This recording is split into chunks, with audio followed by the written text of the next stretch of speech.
Hello and welcome to another What's Inside on Roll for Sanity. Thank you so much for joining us. This time we are looking at the Star Wars Rivals Series 2 Character Booster Pack. We've got two of these to look at. These are the dark side ones. And it says you can start playing right away with a dark and light side character booster pack. So it shows the actual size of the guy. This is put out by Funko around 2024. And this is the Series 2. As you can see, Series 1 was the original trilogy. It says made in China, but designed in Seattle. As if I care where it was designed? Is it fun? What are you telling me here? Designed in Seattle? Who cares? Get over yourself, Seattle. Jeez. Contents are 1 character card, 1 character mover, 2 character tokens, 5 action cards, 2 location cards, a die, 6 influence loss tokens, 3 location markers, high ground marker, a back to tank marker, and instructions. So you only need one of these and one of the light side in order to play the actual game. But we're looking at dark side ones right now. I've got 2. These go for, I believe, $5 to $10 usually. I usually see them for about $5.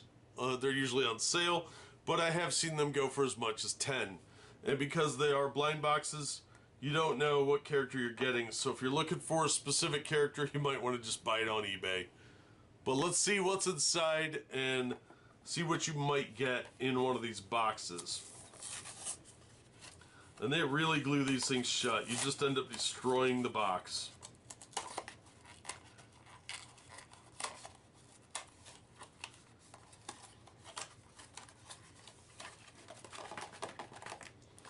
So you're going to end up with a lot of markers and extra bits and pieces this way. Oh, it's a regular D6 this time. As we saw in the starter box, the die was like a rune-shaped thing that was kind of weird. These are just regular D6. So you got your V, then a 1, 3, V, 1, 2, 3, then back to V, rotate down, and we got 2, 3, there's the other V, and 1, 2. So yeah, pretty straightforward. It's a pretty nice little die, actually. I don't know if you'd be able to use it for anything else, but at least you have replacement ones if you lose any, because you're going to get a lot of these if you're buying a lot of these packs. So it looks like I got one of the Chase guys, which is pretty cool. And that is...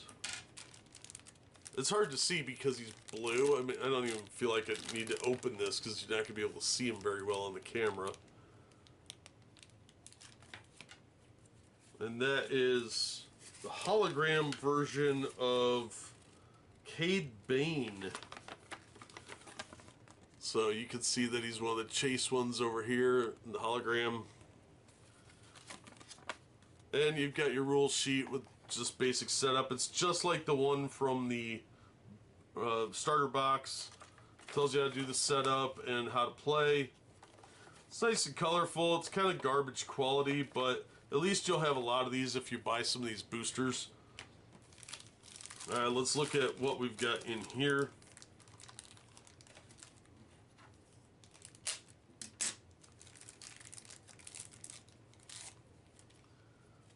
Alright, I'll take the figure out in a minute. Don't get too excited. Want to hear comments? You didn't even show us the mini. Yeah, just give me a minute, okay? Here's the hologram Cade Bane. Says, looks like Chase figure number 2. It's number 29 out of 30 in the set. So he's a hologram, so I don't know how you would use him to attack or anything. That doesn't make a lot of sense. On the back it says 2, and then some information about him. Alright, for our location cards, we got 2 of these, of course. And this one is number 16, Jedi Temple Holocron Vault. And then our other one is the Black Stall Station, which is card number 3 of 32. Now the tokens are a little different because they're in the booster box, so they're actually put on littler cards. And these are the high ground one, and then you got 1, 2, 3.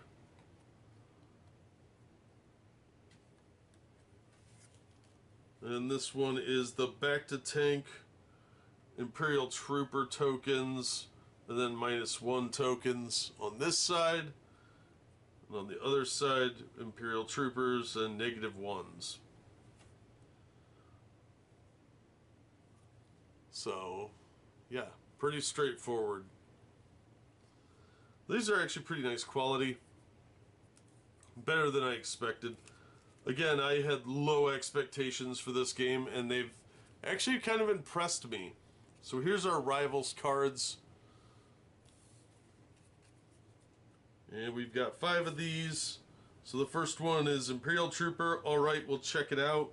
Which is card number 82. Followed by card 81. There they are, blast them! Then Cade Bane, number 91 of 94. I'm in control, I make the rules now. Then I'm Your Worst Nightmare Pal, number 90. Then 89, I'll take any job for the right price. And they all show that it's the hologram, so you're going to want to have the cards with the miniature. So let's take him out of the package and remove all perceived value from the diehard collectors that want him in the little plastic thingy for some reason. It's actually a pretty nice little figure. Get the cards out of the way. He's got a really big hat, though. It's a little distracting.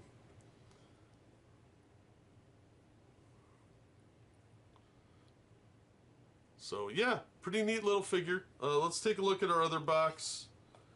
It's going to have a lot of the same stuff, but the cards are going to be different.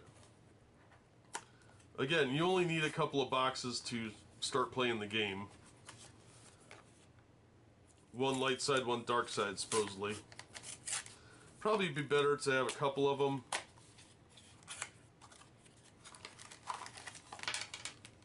It'd be nice if the die was like bagged with a guy too. Alright, who's this? We got our instruction book again. Who's this guy? Shore Trooper Captain? Is that what we got? Yeah, Shore Trooper Captain. We'll open him up in a minute. It's like we did previously. So you got your instruction book, we got our die again, and we got our cards and counters.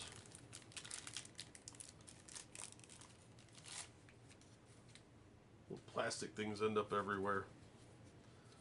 Make a mess of my kitchen. So there's our template cards, or counters rather. Can't talk today. We've got our rival cards, our location cards, and our Shore Trooper Squad Leader character card. So you can look at that for a second while I bust open this bag.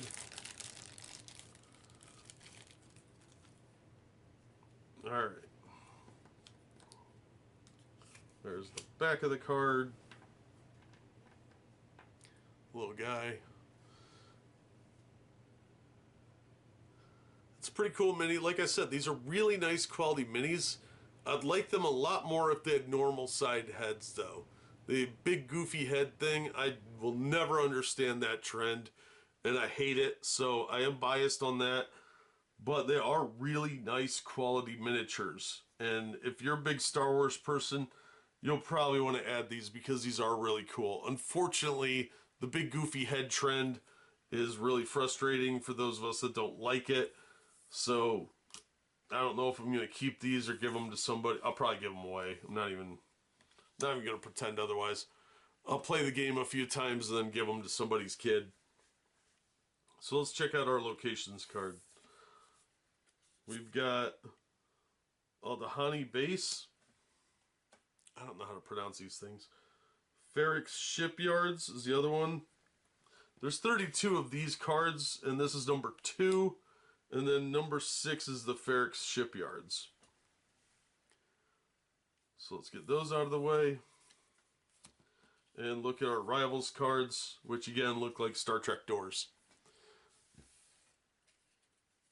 So we've got 5 of these, and the first one is Imperial Trooper. Alright, we'll check it out. That's the same one we got the other booster. And next up is, there they are, Blast 'em!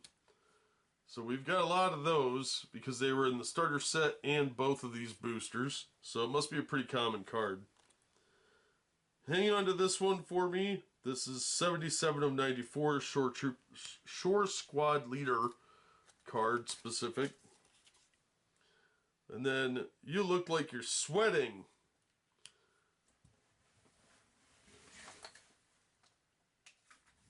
And finally, I'll ask the questions. This is card number 75. So there you go. Those are the cards. Card quality's nice. Like I said, actually really super impressed with this game still. The D6s are an interesting change from the other die. I don't like those rune dice. I think they're kind of hard to roll sometimes, and they tend to land weird occasionally. So it's nice to get the D6 version of those. And you're going to end up with some extras if you buy a lot of these boosters. And honestly, it's probably going to be more fun to buy the boosters. The basic core game doesn't seem to have anything too different, except those specific 4 figures of Qui-Gon, the Ashoka lady or whatever her name is, Darth Maul, and General Skull or whatever his name is, the guy that sounds like he's chewing tobacco. But these figures are pretty cool, and I am impressed. But that is what you might get inside of the Star Wars Rivals Character Booster Pack Dark Side version. As you can tell, because it's dark. The light ones are light. We'll look at the light side in another video, but these are really nice. And if you can find them for about $5, I think they're worth that. And you pick up a couple of these and a couple of the light side packs, and you could get playing. And you could probably have a pretty good time. It looks like it's a pretty straightforward game. They do have a fair amount of figures to collect if you're in the collecting field. This is Series 2. Series 1, like I said, was original trilogy. So, and I think maybe the newer Disney movies too. But this looks like it's mostly like Rebels and prequel stuff. But I got a Chase figure on my first box, so that's a good sign, I guess. So yeah, a light side character booster and a dark side are required to play, ages 7 and up. Pieces aren't real small, so I won't worry too much about that. There's not really much else to say. For Funko Pop, I actually kind of like these. I don't normally like Funko stuff, but their games are pretty good. And they're usually pretty impressive. So I'm surprised and very happy with these. Like I said, I had really low expectations for this game. But we've seen what you could pull out of the box. They appear to be random, and there are a fair number to collect. Like I said, if you're looking for a specific character, you might be better off just buying that character on eBay. Just make sure the cards are included with them. But that's going to do it for this episode. We've seen what's inside. You've heard my take on it. That's going to wrap up this episode. Thank you so much for listening and supporting the channel. If you enjoyed the video, please give it a like or a thumbs up on whatever platform you're watching this on. And if you haven't yet, please consider subscribing to the channel so you don't miss future unboxings and reviews. And as always, we hope to see you on the next one.